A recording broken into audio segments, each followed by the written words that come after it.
Good evening, everyone. Welcome once again to our broadcast as we move on in this lockdown. It's been over a month, and I know it's been quite tough, but we've made it so far. God bless you. And this Wednesday, the 29th of April 2020, we are here again, believing God to touch everyone and change your life. A number of announcements for everyone. Remember, we shall continue throughout this lockdown in prayer every Tuesday and Thursday at 6 to 7 p.m.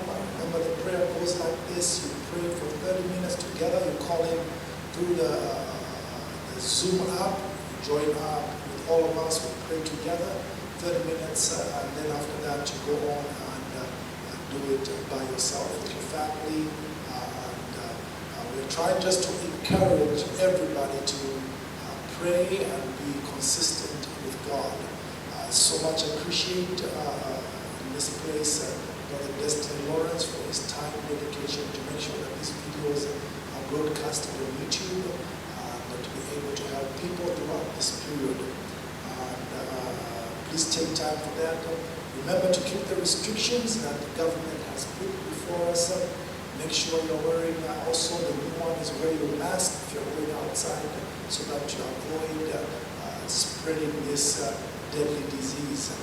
So thank you very much everybody for your time joining in with us. Also, don't forget offerings and giving. We are in a desperate time, like I say all the time. We're still running diesel generators, we're still doing the things that we normally do in church.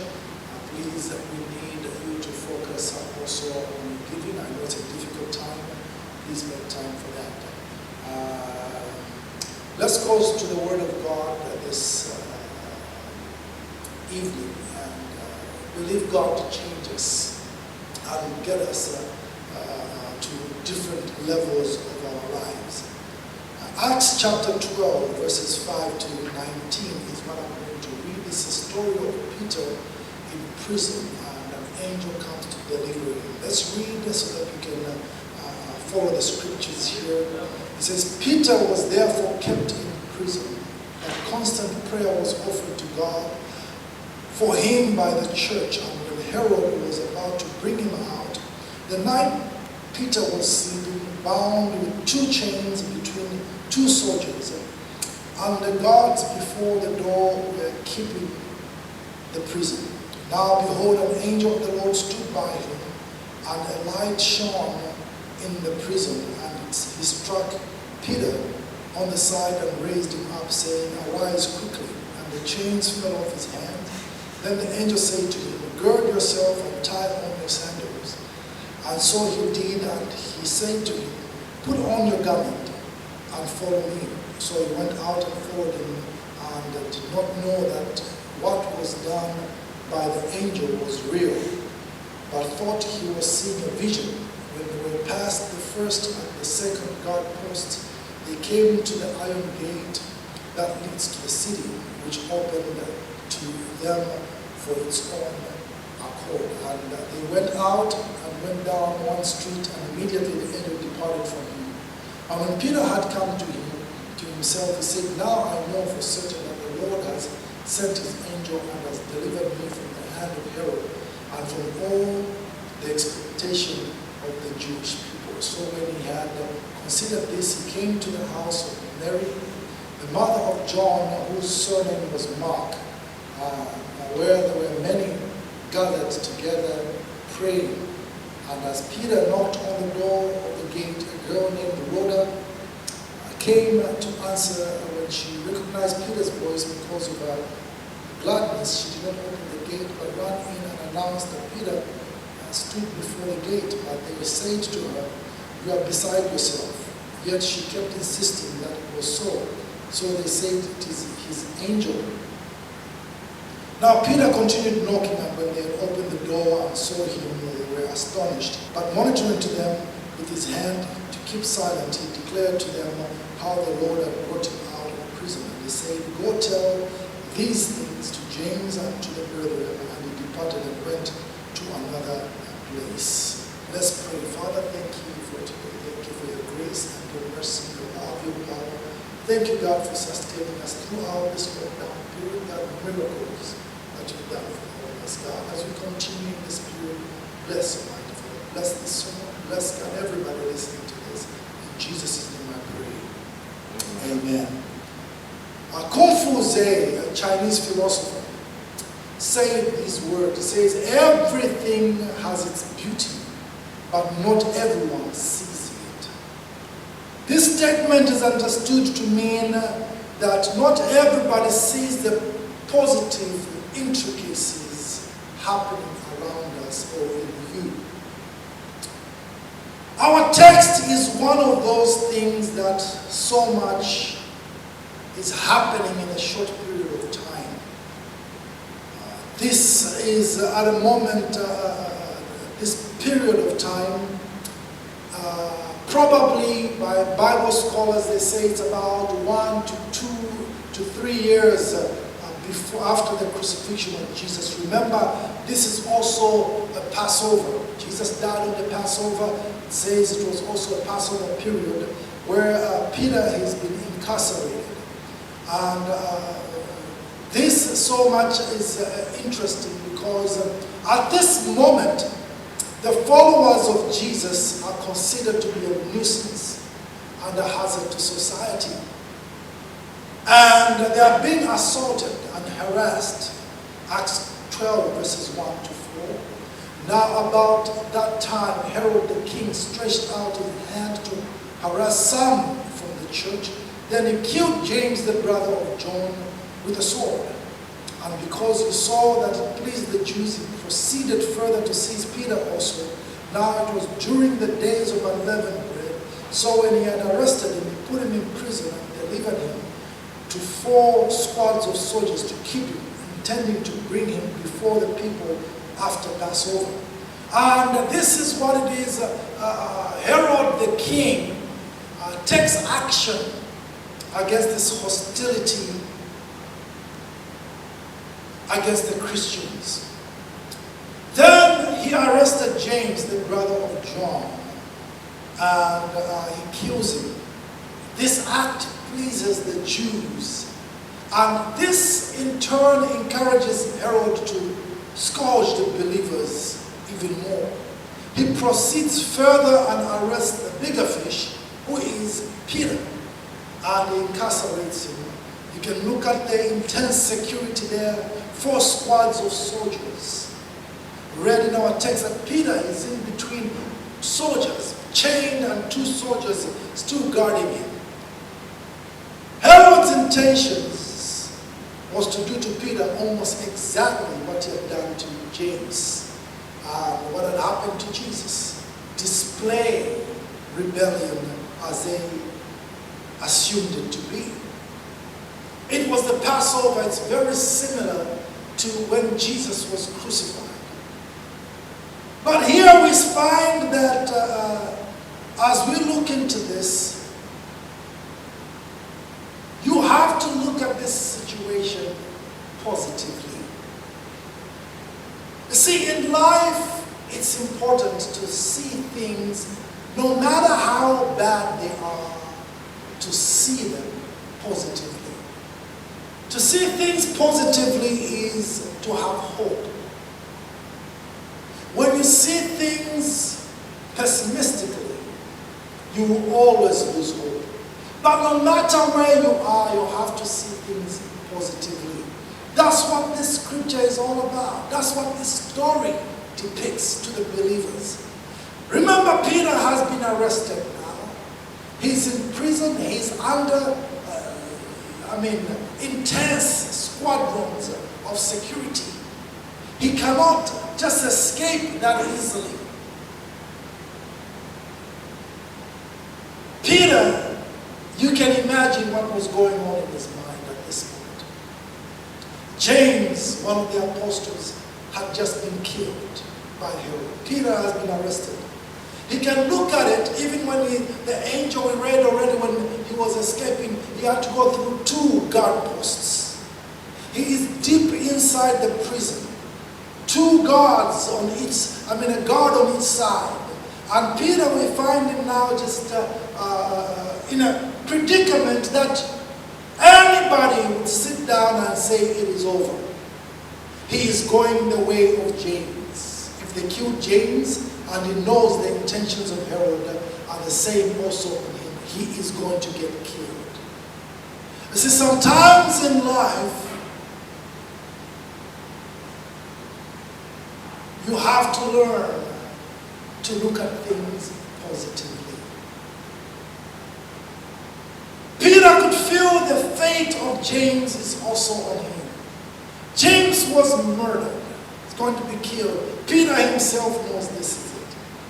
But sometimes in life it is important to see yourself as a different individual with a different destiny, especially when you're going through something similar to what someone you know has gone through. Listen to me, church.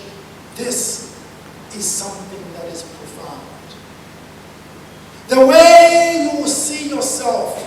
You see, you could be going through something similar to what somebody else has gone through, but how you view yourself in that moment. And I believe this is one of the deep lessons of this story. Peter is going through something similar to what James had gone through. James was not delivered and he was killed. I don't think Peter in his mind at this moment was thinking deliverance.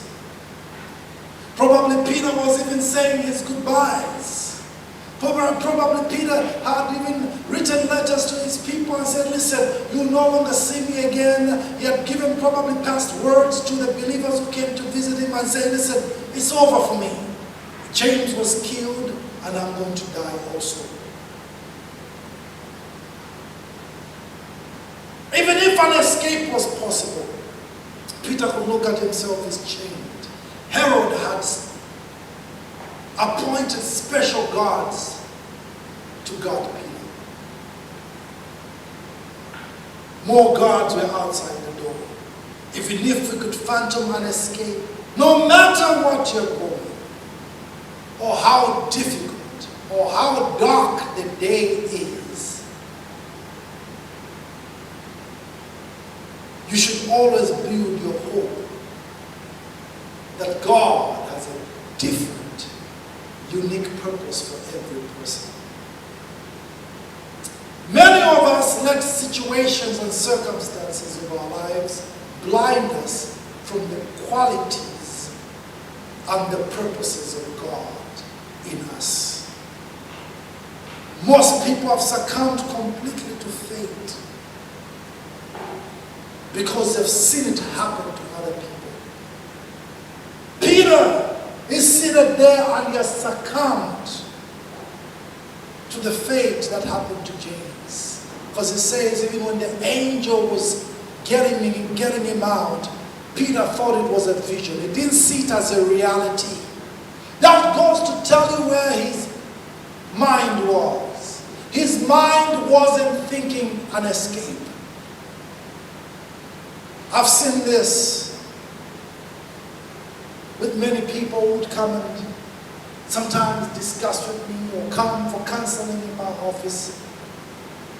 I've heard statements like, my father or mother has this, so I have it also. I've heard statements like, we have this in our family. I've heard people tell me, it is happening to everybody. And these are statements whereby somebody has succumbed to a fate because they've seen it happen to somebody else. Because somewhere as they were going through life, they saw a James being killed, a James being assaulted, a type of James going through martyrdom. And they say, I am just going to replicate what has happened to that. But in this sermon, I want to point you to where you have to understand that God has a unique, different purpose for every one of us. Yes, there's collective purposes, but every one of us to God is different. says he knows even the number of hairs in our heads. We are all different. Many people are in acceptance of a condition as fate because it happened to somebody they know. It's happening to people they know. The story does not allude to that kind of thinking. This story does not allude to this kind of juxtaposition. God has different plans for Peter and for James.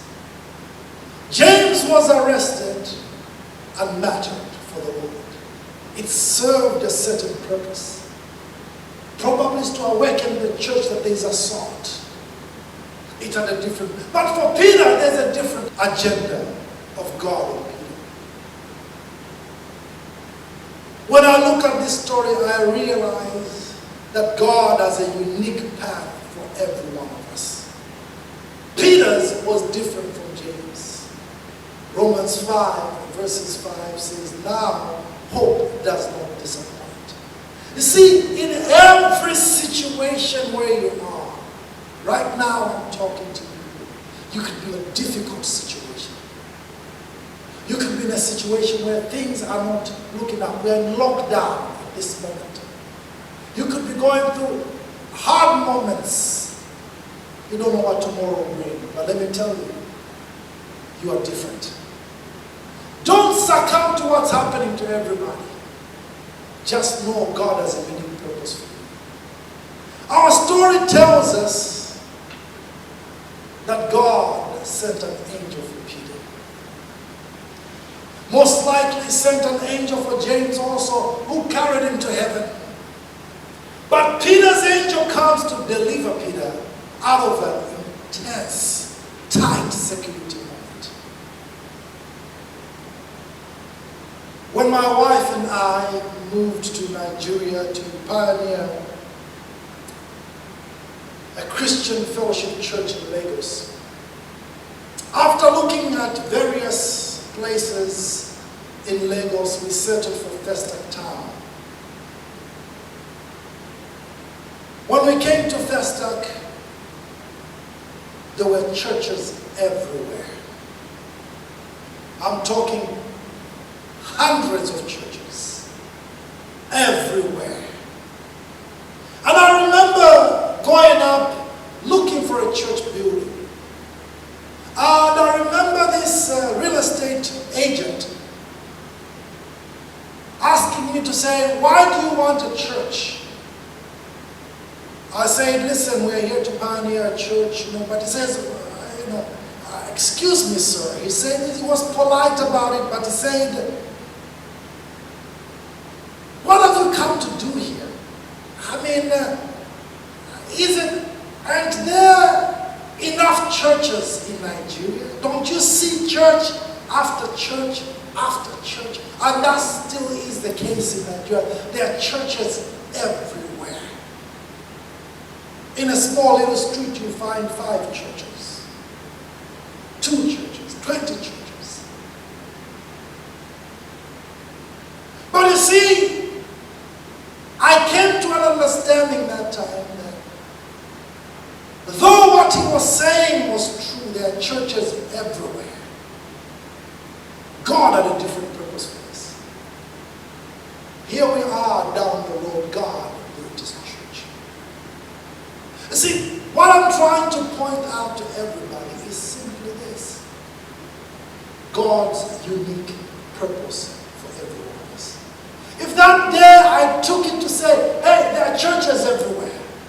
There are churches shutting down. They started off and they're shutting down. Listen, that's the fate of everybody who pioneers and leaders. This church wouldn't be standing today.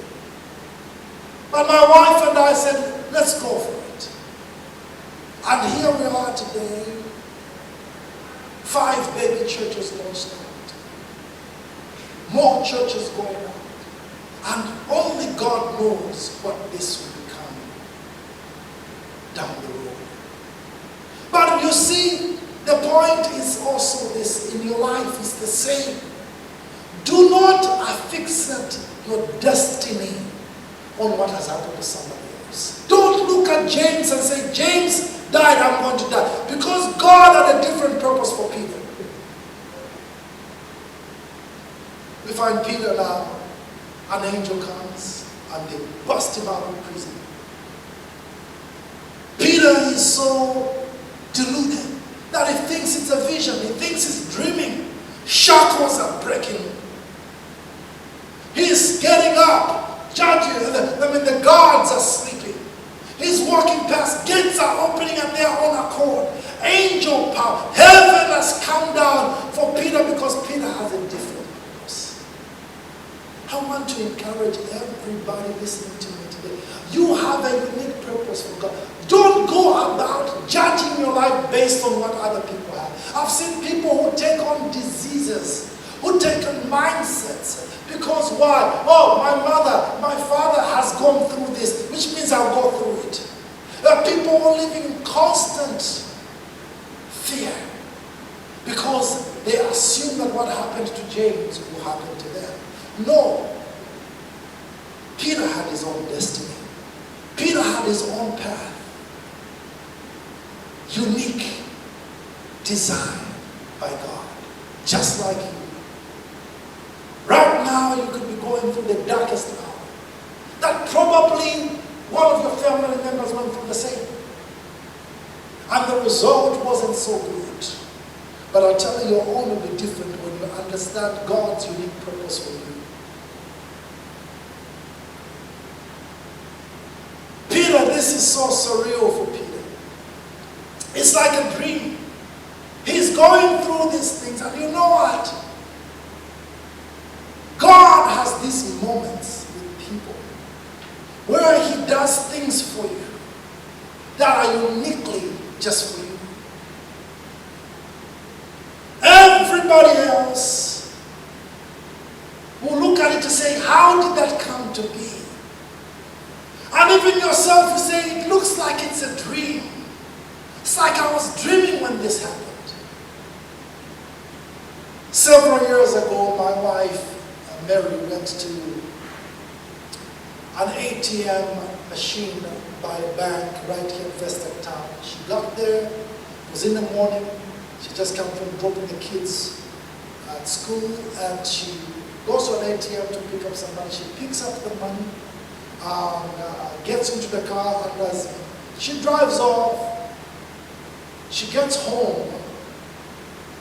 A few hours later, we hear on the news that that same bank, just a few minutes after she left, some armed robbers came there, and even people died. Shot at people.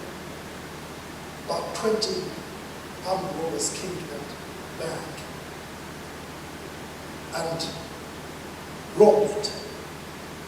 She sat down to say, I remember I saw one man wearing a kind of jacket like he was a military man. But you see, it's so surreal that it doesn't look like it. But because God has a unique purpose, He's able to cover us. There is no person I'm talking to that has not gone through those surreal moments with God. Peter is going through this, that he knows that God can deliver him out of any situation. We shall see Peter from this moment onwards, he becomes even bolder. The church becomes bolder. Same for you, those moments that are surreal, that you know you are rescued out of something. I've read stories of many people who were late for their flight, and it turns out that flight crashes, and they're wondering, it's surreal, how come? It's because God loves to bring in those surreal moments so that you will never forget it. And you should know that He's got a unique purpose for you. That just awakens you to say, you know what, God has a purpose for me. He has kept me for a reason.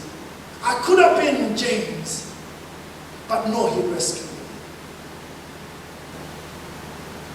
What becomes interesting in this whole story is the influence of prayer. The believers were gathered in another vicinity, prayed for Peter. Acts 12 verses 5. Peter was therefore kept in prison, but constant prayer was offered to God for him by the church. What is that pointing at? Prayer reinforces the unique purposes of God on a man. Prayer reinforces God's unique purposes on a man. You see, I want to encourage parents, pray for your children. Reinforce those unique purposes of God. As the believers were gathered praying for Peter, I encourage brethren in the church, pray for one another. During this lockdown, we have prayer meetings through Zoom. Join into that. Pray. And as you do that, you are reinforcing God's purposes. Those unique purposes on every man. Every member of our church. Our fellowship. The believers in the world. Your prayers count. Many of us, when we're praying, we think, you know what, it's just, bubbling out there. We're just saying things that don't really matter, That's why it's so much of a thing today that people can only pray much better for themselves. They don't pray for other people. But let me tell you, your prayer counts in another person's life. Only heaven knows what our prayers are making. When I get to heaven, one of the things I'll probably ask God is, God, show me who was praying for me in those moments. Those moments when I had surreal times. I remember as a young boy one day, I was coming from school, I was in high school, I was on a bus, and I got off the bus, I'm tired from school, and as I was walking by, I went by, beside the bus, I come off the door here and I'm going to the back, the bus was parked, at the bus stop, and I'm just going there and I'm trying to cross the road, and right there in front of me, a truck passed, inches. Those are surreal moments that I know when I can remember. This is many years ago, but I can remember those moments to say, God has a purpose for me. But I wonder who was praying at that time for me. I wonder at that moment who was in a household, in a different vicinity, mentioning my name before God. And the angel of God pulled me back from crossing that road and that truck passes by. Many of us have similar stories. But you see, you have to know the African adage that says one hand washes the other. Your prayers are also keeping or reinforcing God's unique purposes of another man. Just as their prayers are reinforcing God's unique purposes on your life. Let's pray for one another this time. It says here, but constant prayer was offered to God. And I conclude this sermon, this text from Romans chapter 1, verses 9 to 10. For God is my witness, whom I serve with my spirit in the gospel of his Son, that without ceasing I make mention of you always in my prayers, making request if by some means now at last I may find a way in the will of God to come to you. Paul is saying he prays without ceasing, a constant prayer for the brethren. It's not talking here that it was continuous or uninterrupted. It's not like Paul was eating, praying for the brethren. Like Paul was, but what he's trying to point out, which is the same as in Acts 12 verses 5, that they offered constant prayer. It implies steadfast in purpose or devotion or affection. When they came together, they were dedicated to seeing Peter being delivered. They prayed probably once a day together, but in that moment there was a dedication. There was a constant dedication to that. That's what I'm asking you. Your prayer life has to have that ability to be steadfast in purpose. You can't be today, you pray for this, next week you pray for something else. We don't know how many months or days Peter spent in prison. But they were steadfast in intention, in devotion, and in affection. They sat there and they prayed constantly. I know people today, they are praying for this. The next prayer session, they've forgotten this, they're praying for something else. And all I'm saying is that be consistent. Be constant. Steadfast in purpose and devotion and affection. That you pray and pray. We find Peter is delivered. He comes out, he comes straight to the house of the believers where they are praying for him. Rhoda opens the gate. What a wonderful story of the unique purposes of God in the man and the believers that pray for one another. I challenge you right now in this season of lockdown, COVID-19, to pray for somebody else. Pray for the brethren. Reinforce the purpose of God, the unique purpose of God on other people, on your children, on your family, on your wife, on your husband, on your church, on your pastor. Pray, mention their names.